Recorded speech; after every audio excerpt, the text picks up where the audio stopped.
Hi there, welcome back to my channel. It's Aja McClanahan with Principles of Increase, where I help you find, explore different ways to increase in different areas of your life.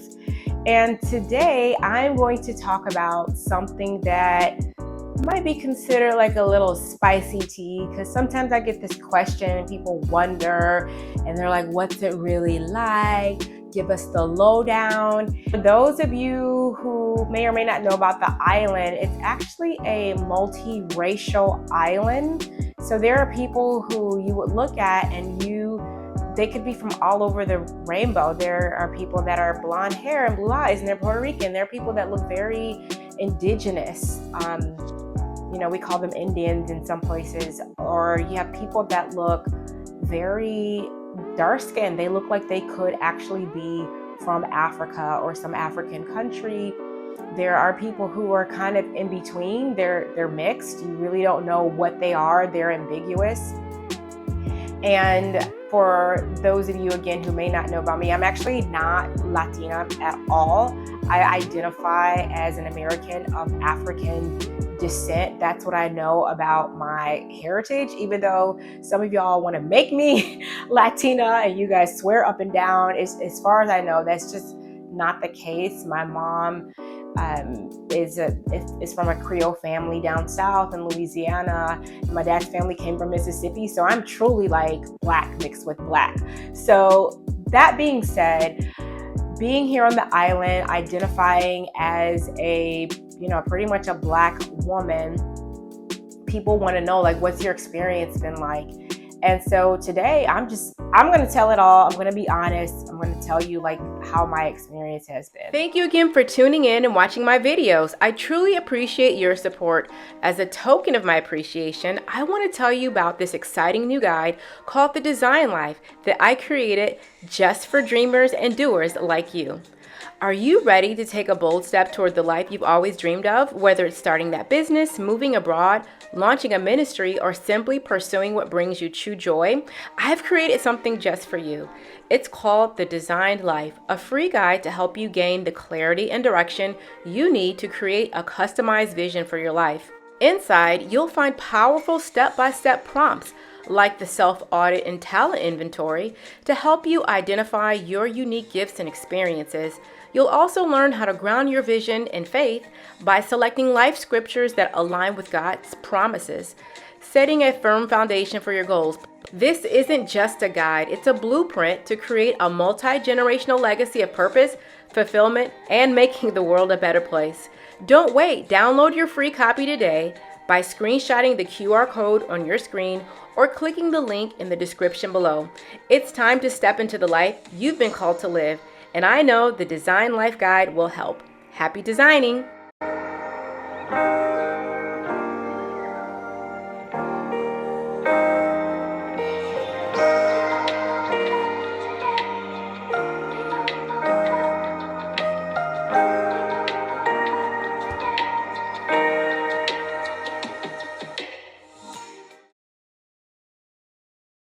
I guess the first thing I'll touch on, like the main question is there racism in Puerto Rico? Is Puerto Rico a racist island or territory?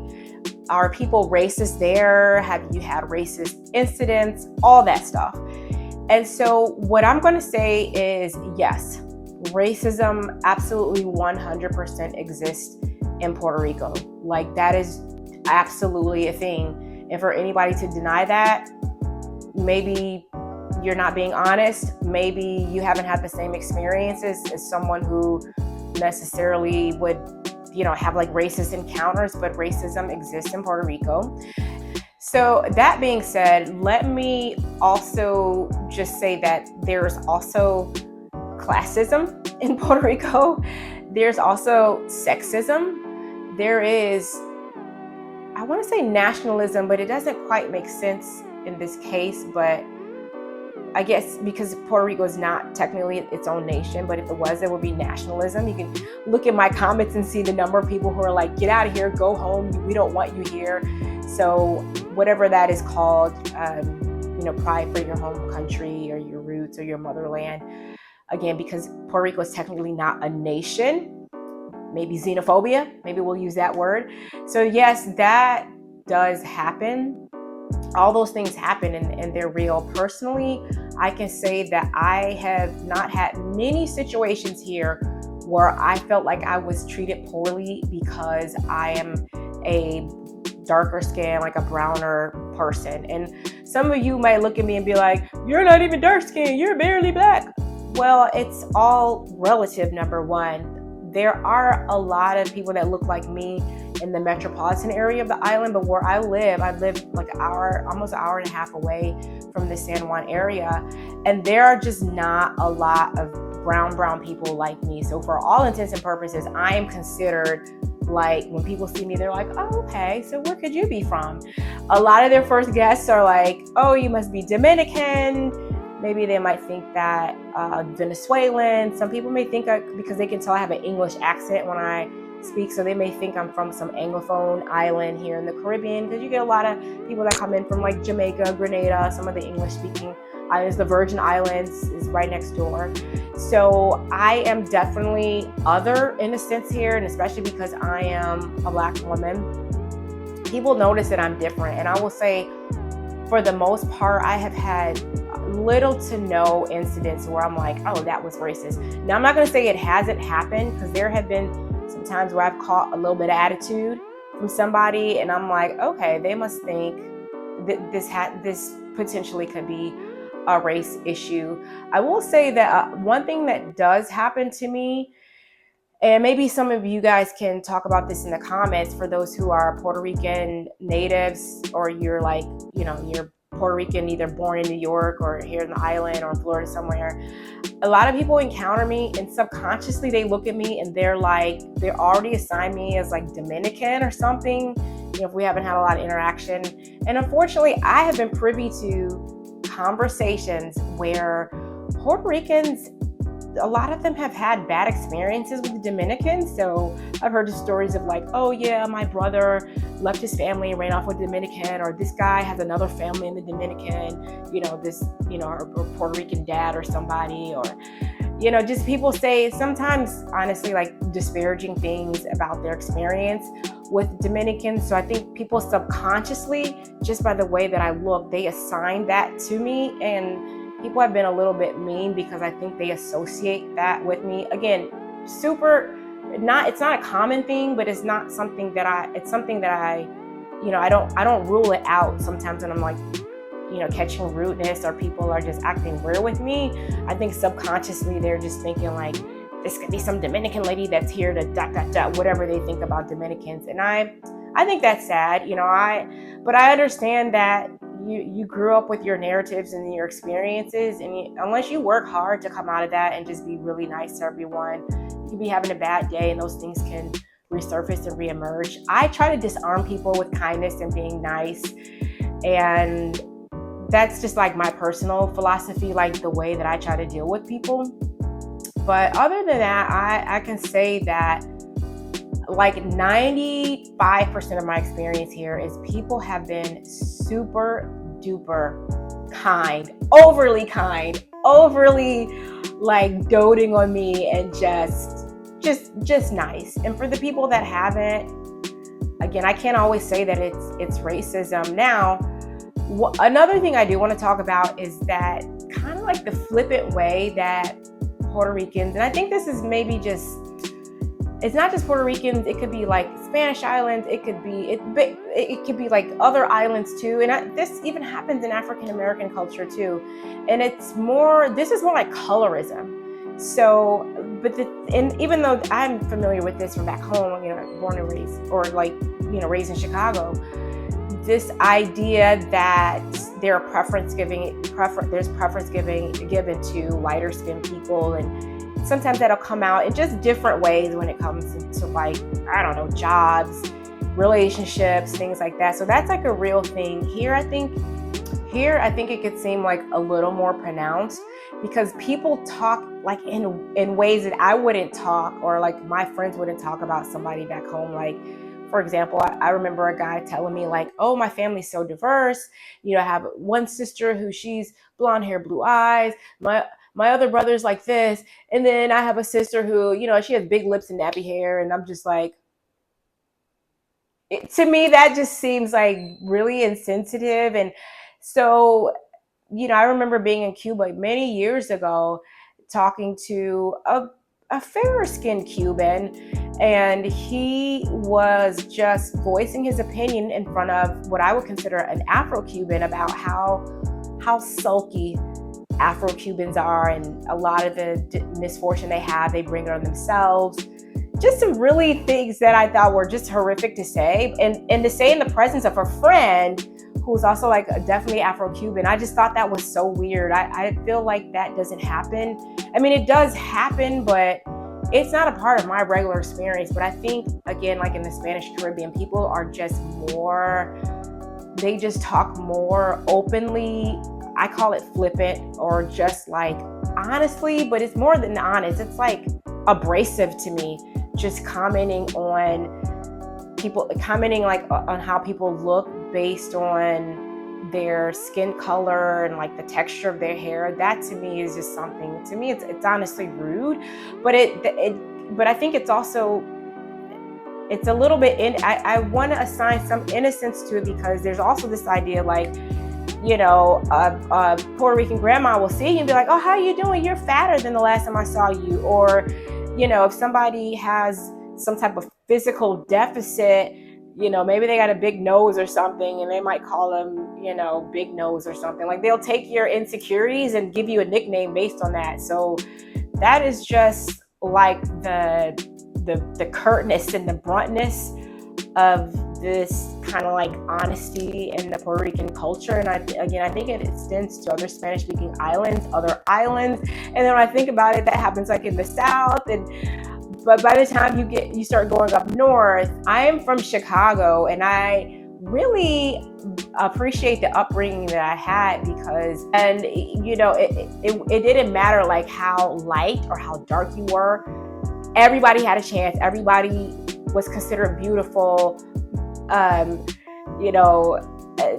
dateable, mateable, all that. And so we never would make any comments like, oh my goodness, she can never get anyone because of her skin color or her texture, or that just wasn't a thing. But I feel like here, that is such a thing, where even women who are like brown like me, like I've heard women say like really sad things about themselves, like, oh, I gotta stay out the sun because I don't want to get blacker, and it's just heartbreaking. So this is a long answer to, is there racism?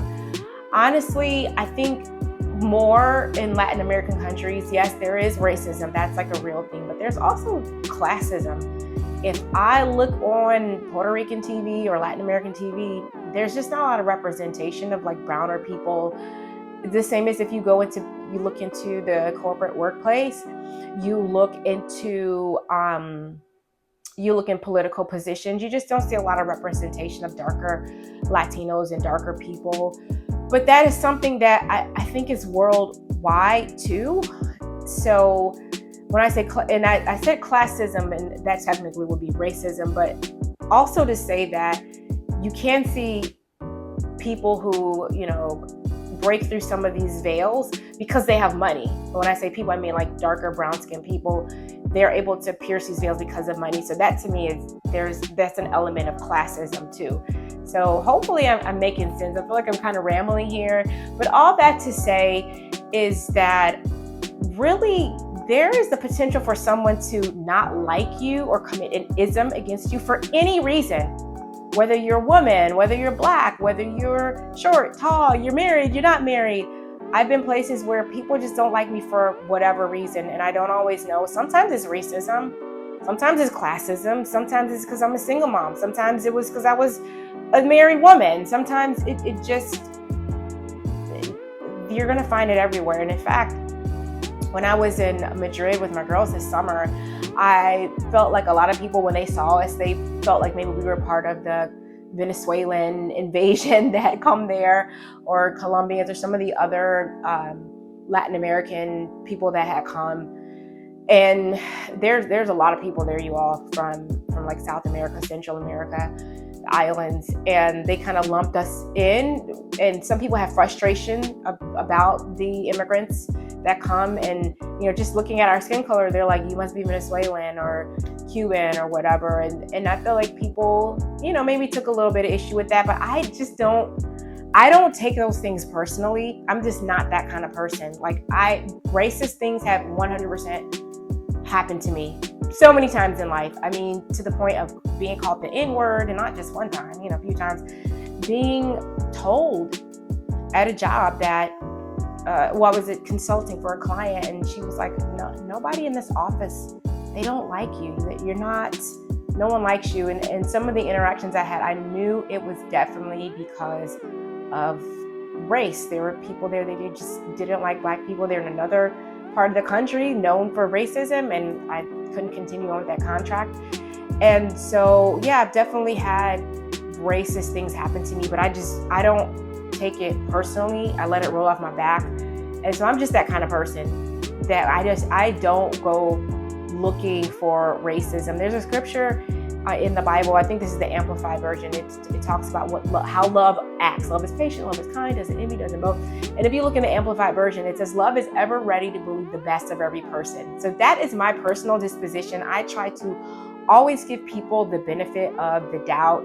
And that even goes for racist actions, racist attitude. Even if I do experience a racism, I still try to extend grace, because at the end of the day, that kind of stuff doesn't control my life or my outcomes. I will still be successful.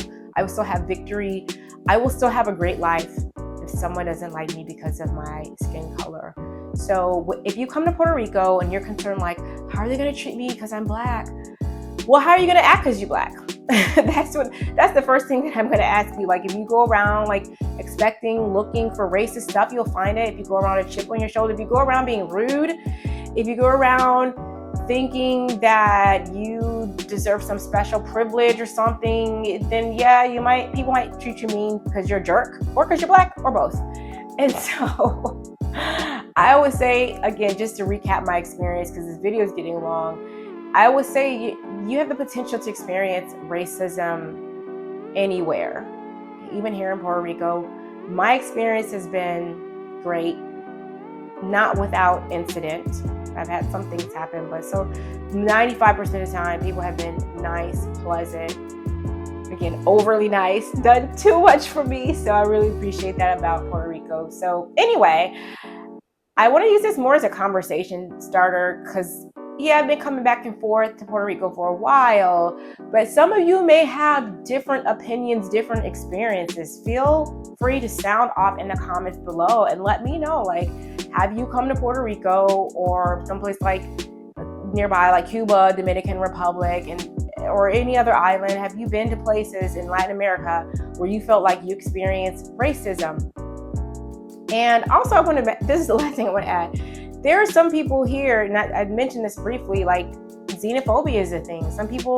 I've had people be mean to me because I'm American. They're like, you're American coming over here, you don't speak the language, even though I actually do. I speak Spanish, but maybe some people think it's not that good. But people have there's reverse racism. Like, there are some people here that don't like the fact that Americans come here. So that's a thing too. So it's all around, it's everywhere. It's just depending on how you let it affect you. And if you let it get to you, I personally choose not to engage or let it affect me. So hopefully this was helpful. And again, sound off in the comments. Let me know what's been your experience in Puerto Rico. Is there racism here? Thanks for watching, and I'll catch you in the next video.